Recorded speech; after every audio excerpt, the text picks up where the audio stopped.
Hello and welcome to Relatable Code. In this video, we're going to talk about exception handling in coroutines.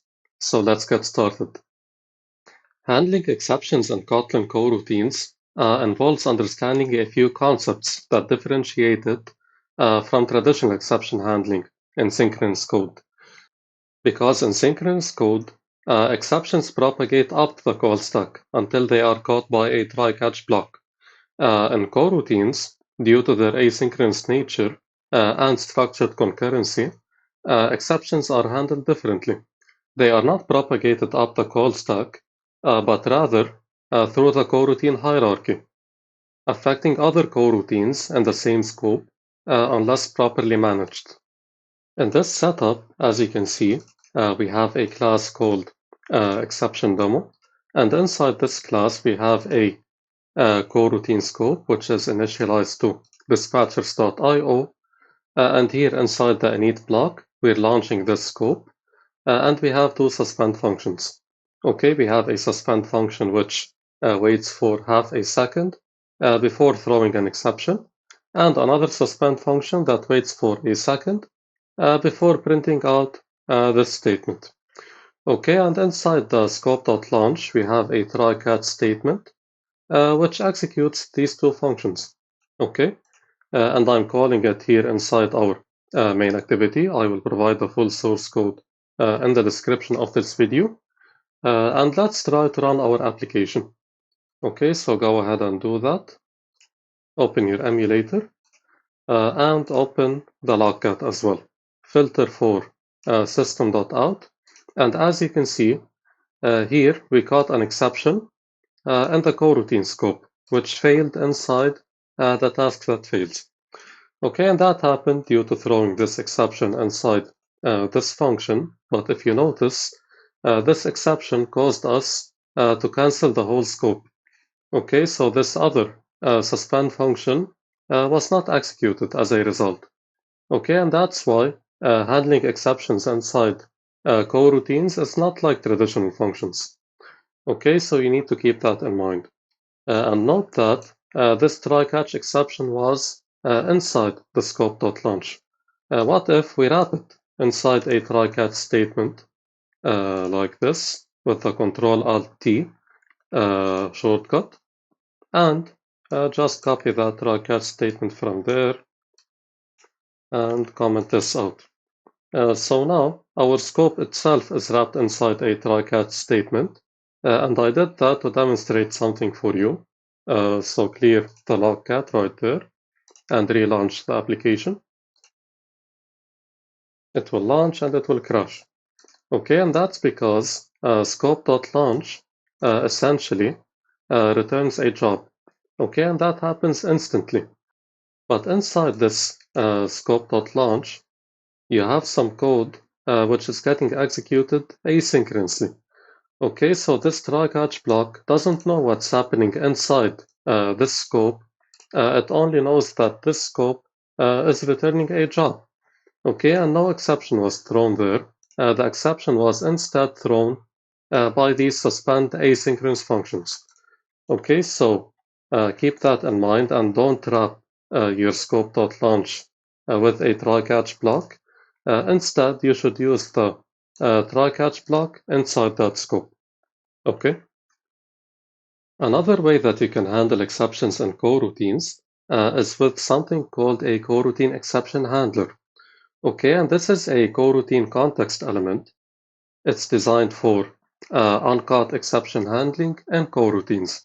It allows you to define a global execution handling strategy for a coroutine scope. In this example, as you can see, we have another class, which I'm using inside my main activity like that. So you can comment out the other code that you don't need for this demo.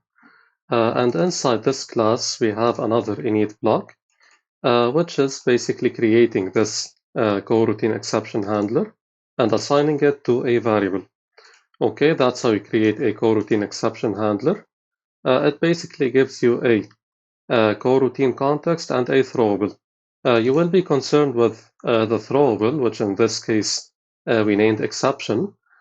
so that we can use a print line statement. Okay, in a real world application, you will need to handle this exception differently right there. But for this purpose, a print line statement is enough. Okay, and here we're defining also a scope. It's equal to coroutine scope with dispatchers.main plus handler. Okay, because we agreed that this coroutine exception handler is kind of a coroutine context element. Okay, what's inside a coroutine scope is a coroutine context. So you can use this just like that. Okay, you can use dispatchers.main, dispatchers.io, and you can append a handler to that. Okay, and here inside scope.launch, as you can see, I'm throwing a runtime exception with this message. Okay, so open your logs again, clear your logs if you have any, and rerun your application. That's our application. Open your logcat, and here, as you can see, this exception was caught with our CoroutineExceptionHandler, which printed out caught, as you can see right there, along with the exception that was thrown. In our case, it was a runtime exception with this message. Okay, and as we agreed, CoroutineExceptionHandler handles the exceptions which are not caught by your code. If you try to wrap this thing inside a try-catch statement, like this, and you try to use a print line statement right there, custom exception handling, like that, for example, e dot, or let's leave it at just e for that. Okay, clear your logs, run your application again. Okay, open your logs again, and as you can see, instead of doing this print line statement, this one is getting executed instead. Okay, so here you have custom exception handling, runtime exception, failed coroutine. Okay, so this was not triggered because you manually caught this exception and handled it. Okay, if you are not handling this exception manually, by default, this global exception handler will get invoked instead. And next, we're going to talk about exception handling with supervisorScope. Okay, supervisorScope, as we've discussed in a previous video, provides a way to structure your coroutines such that the failure in one child coroutine does not lead to the failure of the other child coroutines, okay, or the other siblings of this child coroutine, which happens in contrast to coroutine scope, where if one child coroutine fails, all of the other children inside the same scope will get cancelled. So in this setup, we have a user data fetcher class, which we're using inside the main activity, like that. And inside this class, we have a function called fetch user data and posts. And for that, we have two separate functions. One function is fetch user data, which returns should return a string, but in reality, after delaying for 1 second, it returns an exception, okay, or throws an exception in our case. And with respect to fetch user posts, it delays for 1 second before returning the string, okay. And with using or by using supervisorScope, we guarantee that these two operations can execute independently.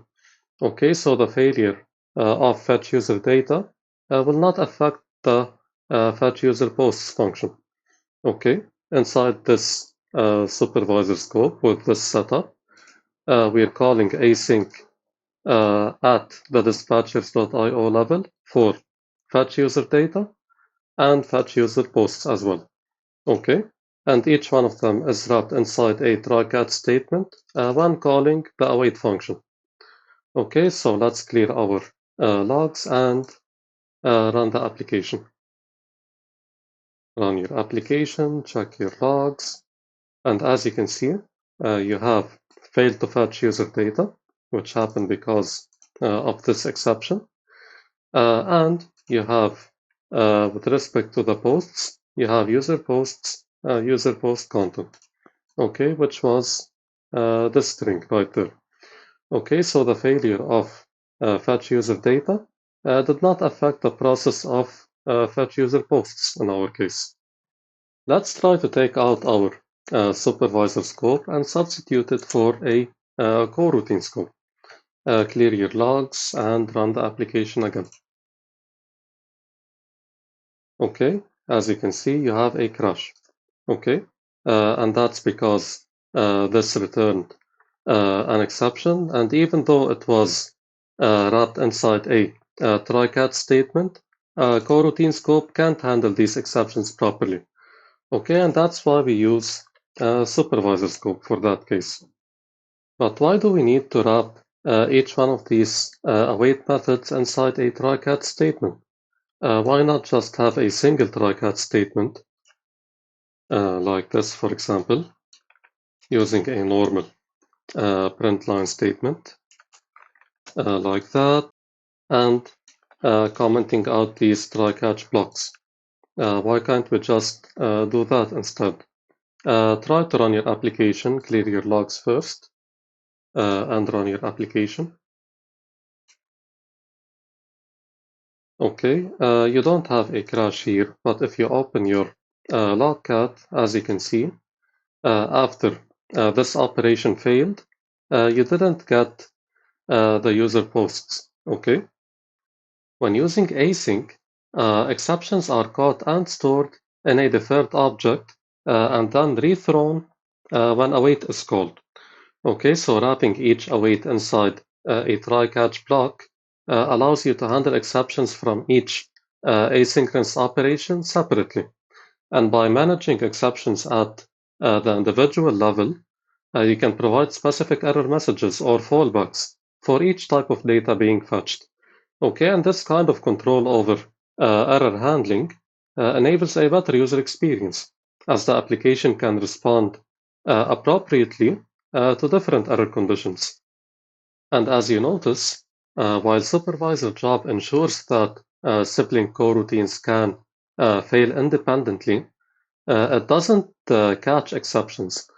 Okay, the exceptions thrown by the await on these deferred objects must still be handled.